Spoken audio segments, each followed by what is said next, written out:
داهاتوو شێواز یاریەکانی خولی لاوان و پلەیەکی دیاری کرد تیرروپشکی نایابی شەفتەی داهاتوو بەڕێوە دەچێت.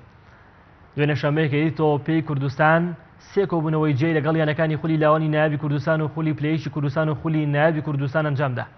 لە کۆبوونەوەی لەگەڵ یانەکانی خولی لاوانی نایابی کوردستان بڕیار درا سیازەیانە بە شێوەی جوگرافی بەسەر دوو کۆمەڵەتدا بەش بکرێن و لە کۆمەڵی یەکەم سێیانە سەر دەکەوێت، لە کۆمەڵی دووەم لە پێنجیانە دویانە دەگاتە قۆناغی کۆتایی خولەکە و یاریەکانیش لە 8 مانگی داهاتوو دەست پێ دەکات.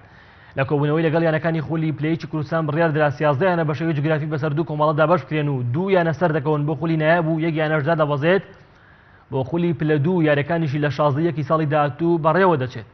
لە کۆبوونەوەی لەگەڵ یانەکانی خولی نایابی کوردستانیش بڕیار درا شەمەی داهاتوو تیرروپشکی یاریەکانی خولەکان جام بدرێ و تا ئەو کاتە مۆڵەت بەیانەکانی سیروان و نەورۆز بدرێت بۆی بڕیاری کۆتایی بدەن لەبارەی بەشداریکردنیان لە خولەکە و ئەمڕۆژ یانەی سیروان بڕیاری دا کە لە خولەکە بکشێتەوە.